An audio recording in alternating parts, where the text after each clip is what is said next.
Hello everybody and welcome back to episode 116 of Into Crypto, where twice a day I keep you informed and fully up to date on all things crypto. If that sounds like something you would be interested in, then subscribe to the channel. I put out a new video every 12 hours. So today we're going to be talking about Yahoo Finance's MoneyWise article. It's written by Bethan Moorcraft and it's titled Not Business as Usual. Jim Cramer blasts dangerous $4.3 billion bailout of crypto bank. Here's how to prepare for a total collapse of crypto confidence. So let's jump straight in. Facing a wave of withdrawals from skittish investors, a crypto-friendly bank is staying solvent thanks to an unusual multi-billion-dollar loan, a move Jim Cramer says should knock you off your chair. This is extraordinary, the Mad Money host and crypto skeptic tweeted last week. A bailout loan from the Federal Home Loan Bank for a crypto bank to stem the run. I wish people knew how dangerous this is all getting. Not business as usual. The bank run and the surprising rescue by a quasi-government home loan organisation is a sign of yet more instability for crypto investors. After a disastrous 2022, which saw the collapse of major exchange FTX and the crypto market's worst performance since 2018. If you are worried that the bell is tolling once more for digital currency, it may be wise to investigate how investors can prepare for a deeper crash. Now this guy, I saw him on a Anthony Pompliano podcast in around, I want to say it was around 2020, 2021, and it was it was definitely in the bull market, and Anthony Pompliano was basically trying to persuade Jim Cramer of, Bitcoin's superpowers, shall we say. And Jim Cramer was on board and he went out and bought a load. And then he actually did sell it quite close to the top, and he was very public about all this. And so he kind of declared himself as a bit of a market genius.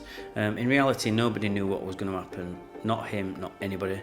If they did, we'd all be rich.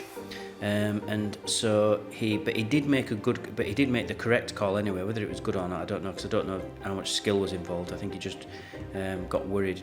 I think he didn't actually see the real value of Bitcoin. He just saw and just thought, this thing's gone up so much, I'm going to sell it because I don't really understand it. I don't have any faith in it. It could have continued going up, and he would have, not been. But in this instance, you have to give him credit and say that he was correct.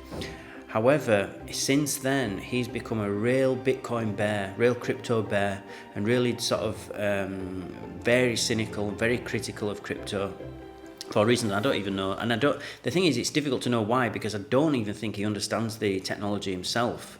He's a finance guy and he's an economics guy. He's not really, and he's the host of a TV show. He don't know a lot about Bitcoin, and that came. And that's not a problem. It's just that he seems to claim that he knows that the futures. So many people out there do, and that he knows that it's all going to go to zero, and nobody knows that. It may go to zero, but my point is that he doesn't know that. Cramer's outcry comes after Silvergate Capital Corp, a corporation, a California-based bank that provides financial services to the digital asset industry, sought a $4.3 billion loan to make it through the crisis of confidence across the ecosystem late last year. How bad was the crisis? Silvergate saw total deposits from their digital asset customers plummet from $11.9 billion on September the 30th to just $3.8 billion on December the 31st. In response to the rapid changes in the digital asset industry during the fourth quarter, we took commensurate steps to ensure that we are maintaining cash liquidity in order to satisfy potential deposit outflows, explained Silvergate CEO Alan Lane.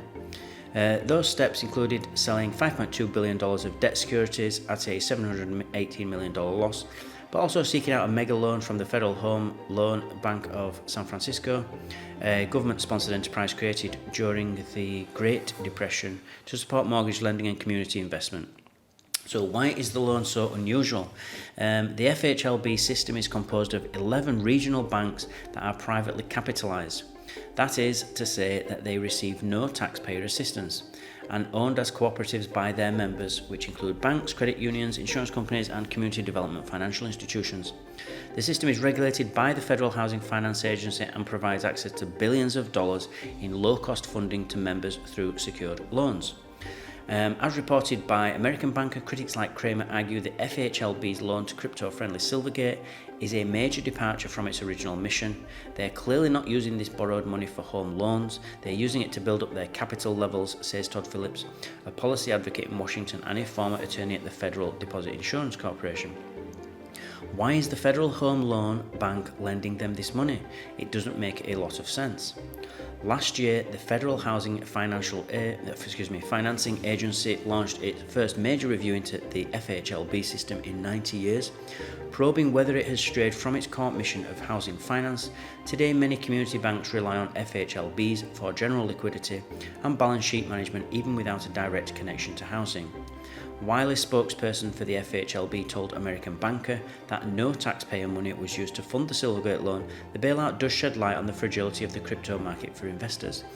So really, I mean, if the members want to do this with their own money, they can do it. This is not taxpayers' money, as far as I can see. I don't know much about this system, I have to say, before I comment on this, but the way that it looks to me is if there's no taxpayer money involved and the members of this organisation want to invest in something other than what they've already originally said that they were gonna, but they're all happy to do that, and it's their money. Why can't they do that?